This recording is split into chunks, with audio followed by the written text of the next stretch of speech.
So without further delay, we'll now move to the second session of the first panel with two other distinguished scholars. We'll first listen to Nadia Abu El-Haj, who is an anthropologist and Middle East studies scholar.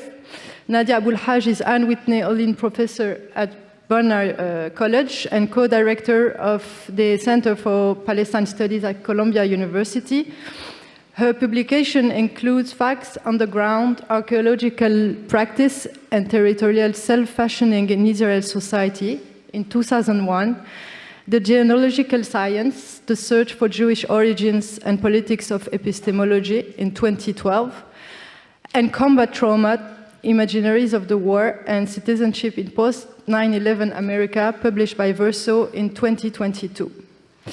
Nadia's current project is a set of essays that grapple with the last 2 years of genocide and total war in Gaza. Her presentation is entitled Illiberal War on Trauma, Intent, and Annihilation. You have the floor for 30 minutes, Nadia.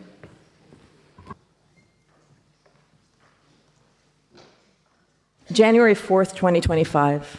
The New York Times published an interview with then outgoing Secretary of State of the US, Antony Blinken.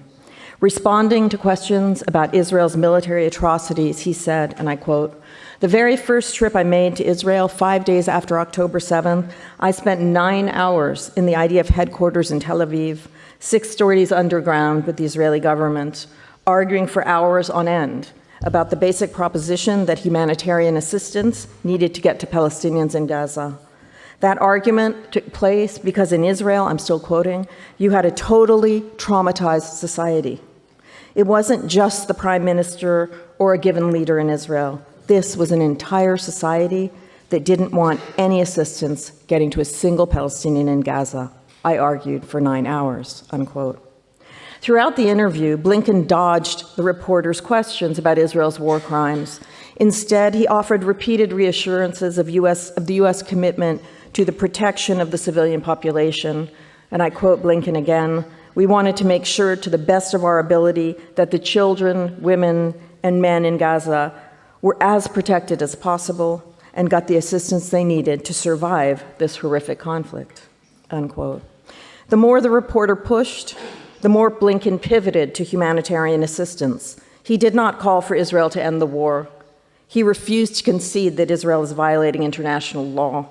He defended his own and the US's moral stature by insisting that they, quote, ensured that more assistance got to people in Gaza, unquote, although in actual fact, they ensured no such thing.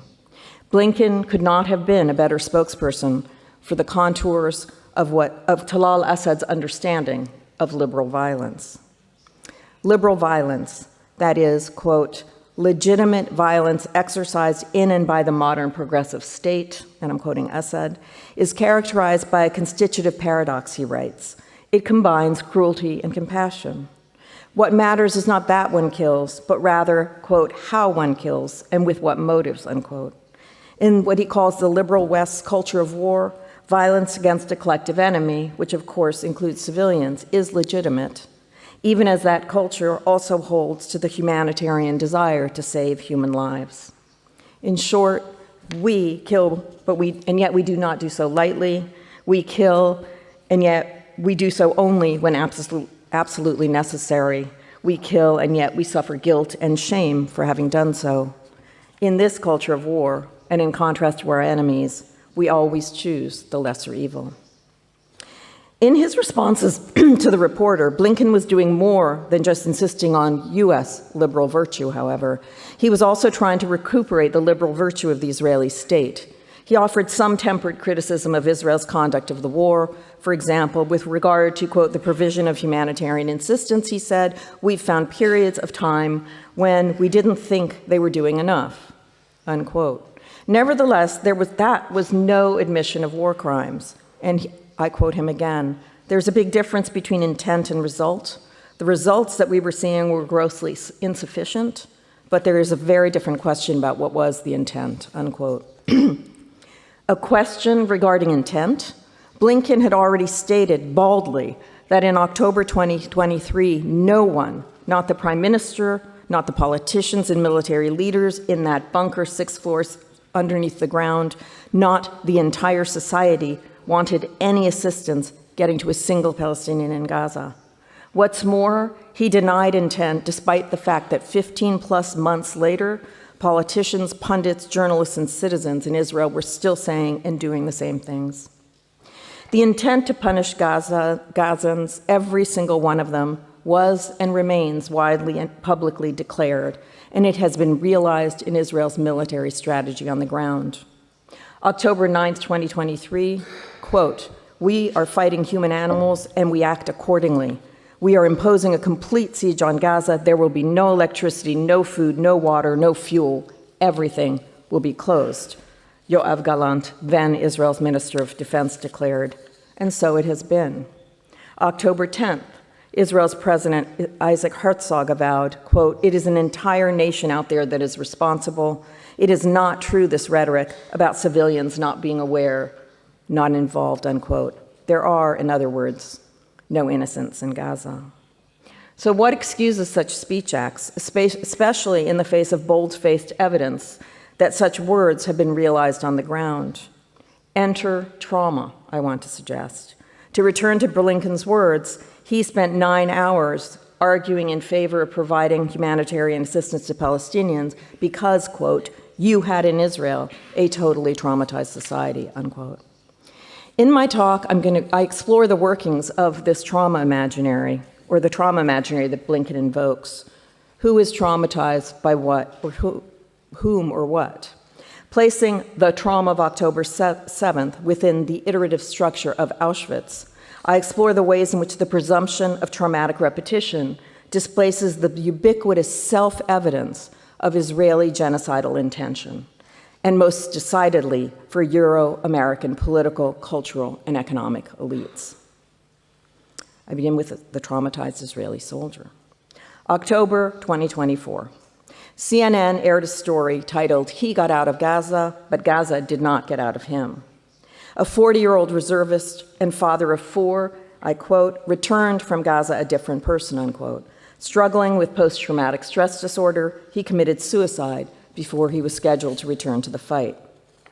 CNN tells us that Israeli soldiers' accounts, quote, "offer a rare glimpse into the brutality of what critics have called Israeli Prime Minister Benjamin Netanyahu's forever war and the intangible toll it takes on soldiers who participate," unquote. But lest it be misunderstood, this mention of brutality implies no critique. Instead, CNN continues, "Even as it takes an immense psychological toll," and I quote, "for many soldiers, the war in Gaza is a fight for Israel's survival and must be won by any means," unquote. CNN's war story is most directly an account of the struggles and suicide of one soldier. Upon his return from Gaza, this military bulldozer operator suffered bouts of anger, sweating, insomnia, and social withdrawal. As recounted by a fellow member of his military unit, quote, "soldiers had to run over terrorists dead and alive in the hundreds." This fellow soldier described the horror. "Everything squirts out." He continued, "It's hard to eat, especially meat." According to Mizrahi's mother, he, quote, Mizrahi was the soldier who committed suicide, "he saw things that were never seen in Israel." She says, "He saw a lot of people died. Maybe he even killed someone. We don't teach our children to do things like this, so maybe it was a shock to him." Of course, given universal military conscription, with the exception of the Orthodox Jews, and decades upon decades of occupation and wars, it's hard to understand how anybody can say we do not teach our children to do things like this. But Mizrahi's story is not the only trauma story that CNN recounts. And I quote again, "For the tens of thousands of Israelis who volunteered or were called up to fight, the war in Gaza was seen as an existential battle," unquote. In this war, as they continue, Hamas are, quote unquote, the new Nazis, Netanyahu has declared. They also quote Joe Biden. The ancient hatred of Jews endorsed by the Nazis was brought back to life on October 7th. In short, as framed by such words, Israel, among the most militarily powerful states on earth, always exists on the brink of annihilation, or so it is imagined and proclaimed. That allegedly existential threat is woven seamlessly into CNN's report on soldiers suffering combat trauma. In so doing, CNN references a prior trauma imaginary. This is the originary, the foundational trauma that Blinken's comments index, and he presumes his audience will know and hear. Yes, October 7th was traumatic. Nevertheless, it isn't primarily the trauma of Israelis who survived the Hamas attacks to which he refers. It is not primarily the trauma of relatives or friends who lost loved ones or whose loved ones were kidnapped. Not really. This is the trauma, the traumatic repetition of a long history of anti-Semitic violence that culminates in the Nazi genocide, into which October 7th was seamlessly absorbed. Hamas are the new Nazis. They have brought back to life the ancient hatred of Jews. This is the trauma of what I call the triad of Auschwitz genocide evil, that in many ways Daryl elaborated, and that I'm not going to elaborate today. That is a trauma now built into the very heart of the post-war order of truth, in which Auschwitz has never been just a new form of evil, but an unprecedented one and a measure of all else. That is the referent we are all presumed to recognize and empathize with. That is the trauma out of which the Israeli state was born, and that trauma grounds an alternative account of intent. Put another way, the trauma of Auschwitz genocide evil furnishes a different kind of intention, a motive that exists at the level of affect rather than reason, and that motive whitewashes genocidal intent.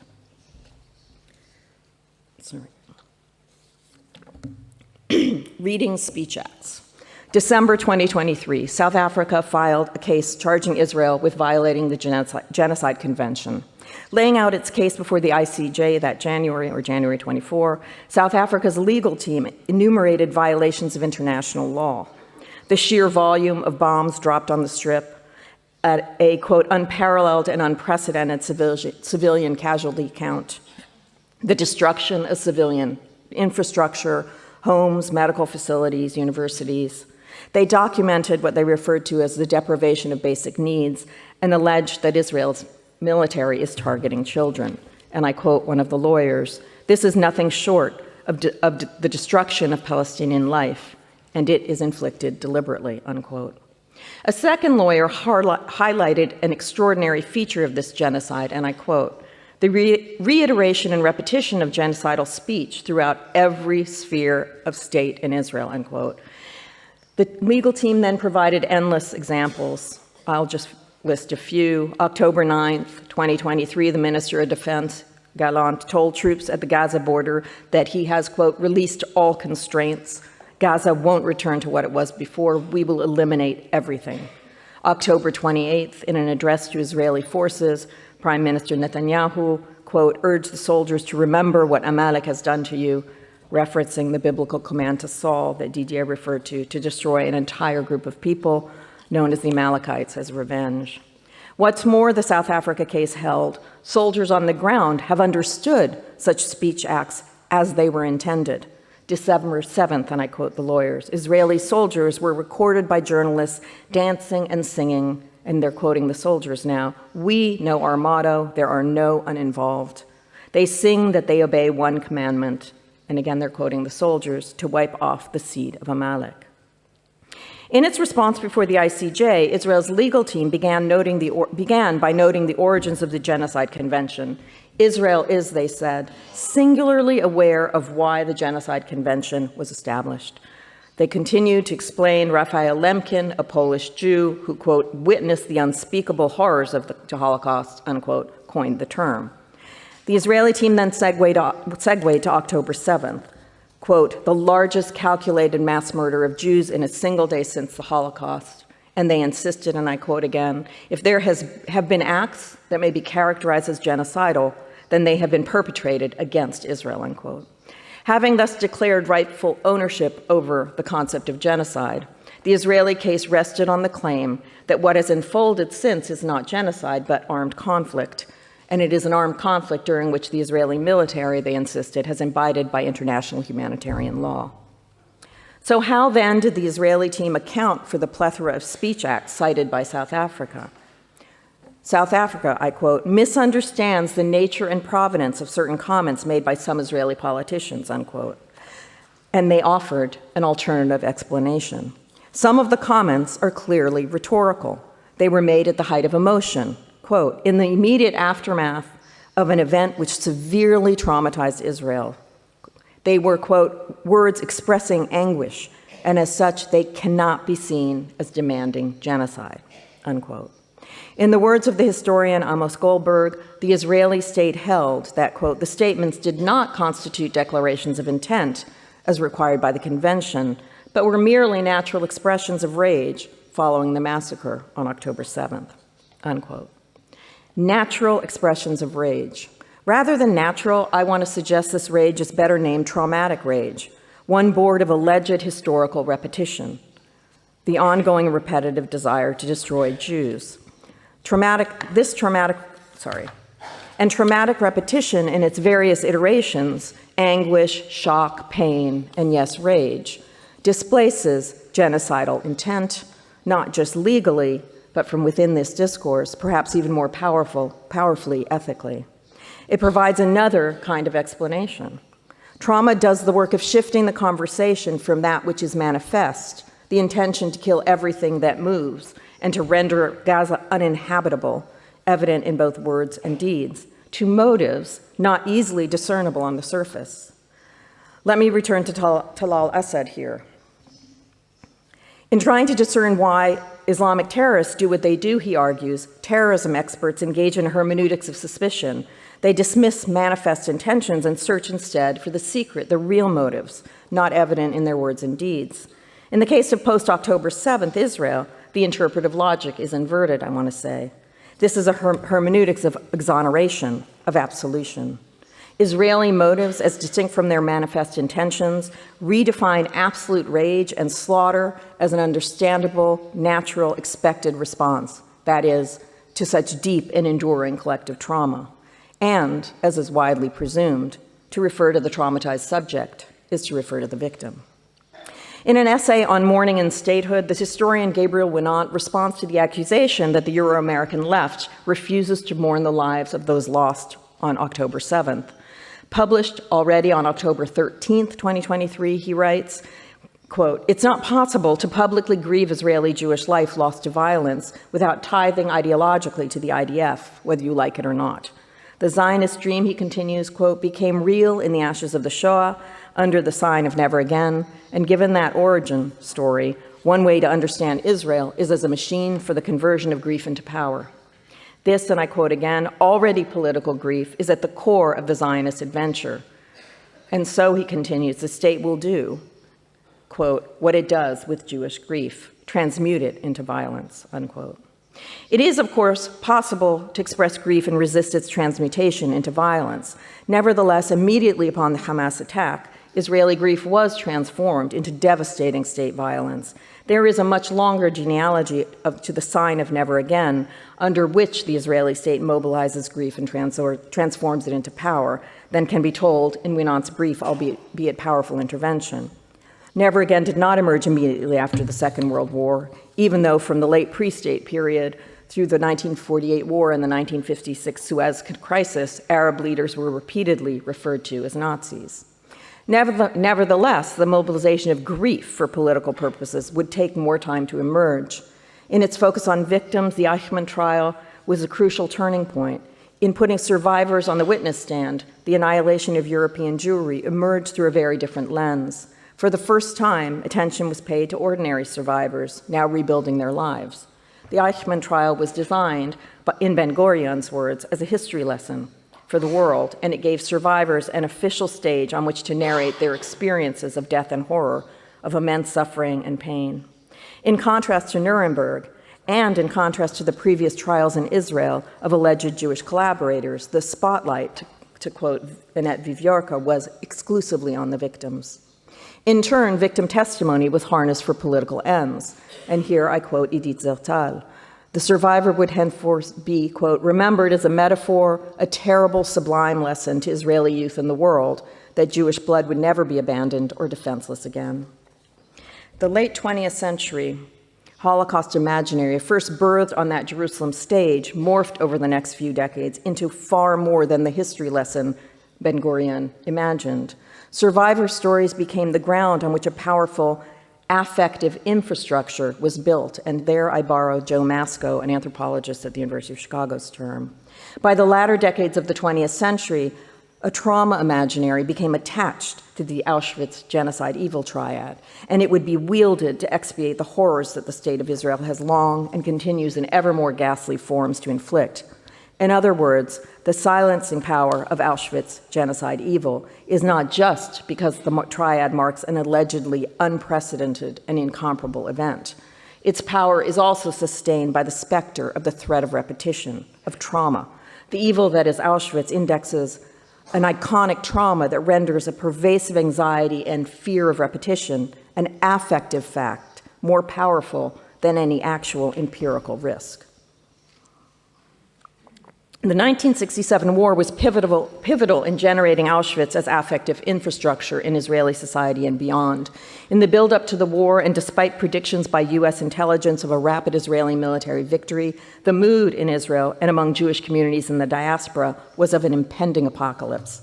In the aftermath of Israel's lightning victory, its then Foreign Minister Abu Eban told the UN General Assembly, quote, "No individual who lived in Israel can ever forget the atmosphere of devastation which hovered over our stressed and pressured country, surrounded and besieged, bombarded day and night with prophecies of approaching end," unquote.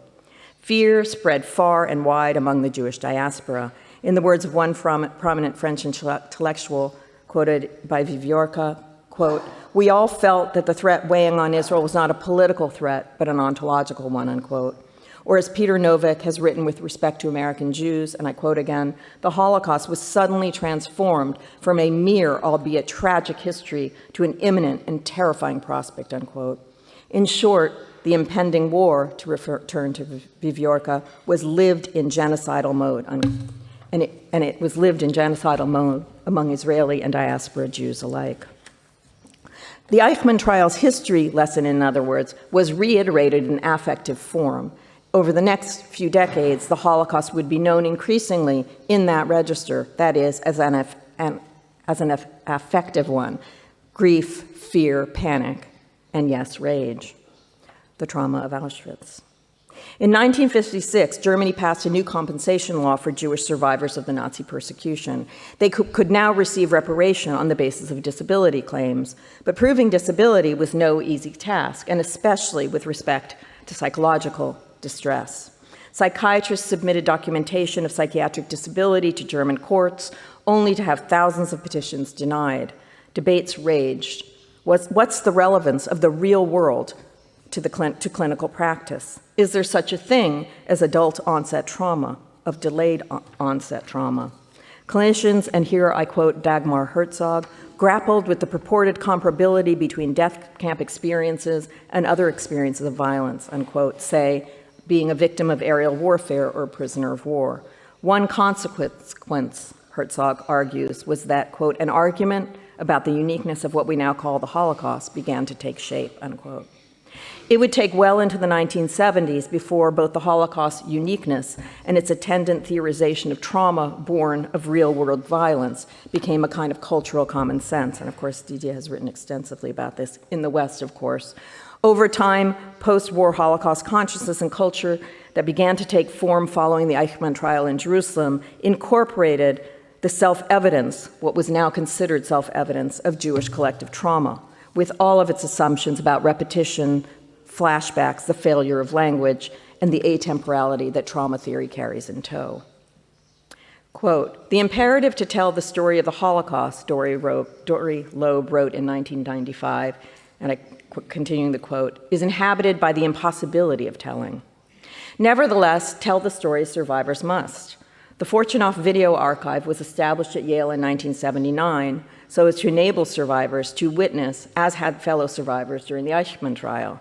But nearly 2 decades after the trial, and far away from a courtroom, witnessing had a different function.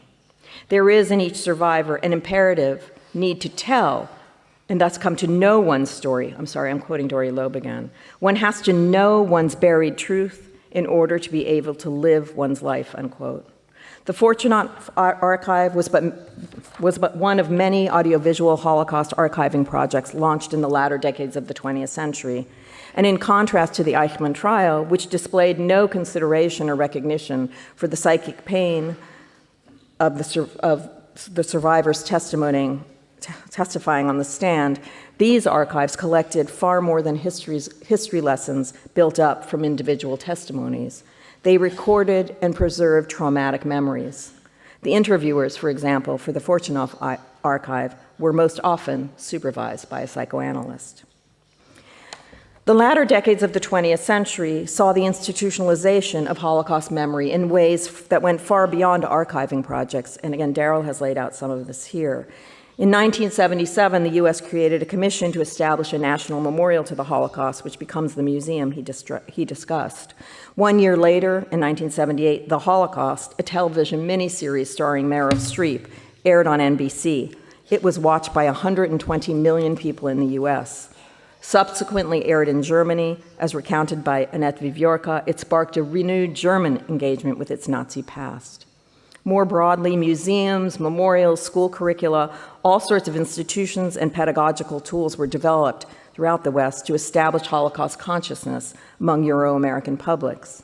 And with the UN's 2005 designation of January 27th as International Holocaust Remembrance Day, institutionalizing Holocaust memory was to become, or at least as its effects were imagined, a global project of moral reckoning. For its part, the fall of the Soviet Union was also pivotal. It became possible to visit the sites where the Jews were annihilated, and more visits, primarily for Israeli and diasporic Jewish youth, were arranged. The March of the Living, for example, has brought thousands of teenagers year after year to see Poland's death camps, and it does so on a very specific schedule. Teenagers commemorate Yom HaShoah, the day Israel marks the Holocaust, at the death camps, and then are flown to Israel, where they celebrate Independence Day the next day. Whether as participants in Marches of the Living or on other organized trips, visitors are, Viviorca tells us, accompanied by a former camp inmate. And in her words, the reality of the former campmate's experience, unquote, is essential to the truth that they are taught, and that truth is, I want to argue, at its core, an affective one. I give you just a few examples. On one such trip, a rabbi told the teenagers he led, quote, the camps could become operational within a few hours. To take one more example, after touring Poland's death camps, an American girl declared, quote, I'm so scared, I can't go on. I want to be in Israel already, unquote. To adapt Elie Wiesel's words, if, quote, Auschwitz is a new Sinai, the place of a new covenant, in psychoanalytic terms, the Holocaust had become Israel's primal scene. But it is not in psychoanalytic terms that this new covenant is understood. This primal scene is of this world, now and forever. It is reproduced in endless repetition as if the fear, the panic, the rage is in response to an actual imminent threat. There is always the risk of another Auschwitz in this primal scene. Jews should be scared. That primal scene was repeated on October 7th, or so we are told. That traumatic repetition is the referent in talk of Israeli and Jewish panic and fear and trauma in response to the Hamas attack. Israel's wars of aggression, and most centrally, the Gaza genocide, morph into wars of self-defense, even preemptive self-defense. As was true in 1967, the fact that Israel is at no actual risk of annihilation is of no concern whatsoever. Auschwitz genocide evil, as trauma, it haunts the possibility of empirical contestation or political reframing.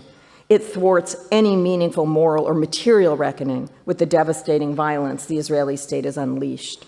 And let us be clear that the Israeli state continues to unleash to this day in its most brutal but hardly exclusive form in Gaza. Thank you.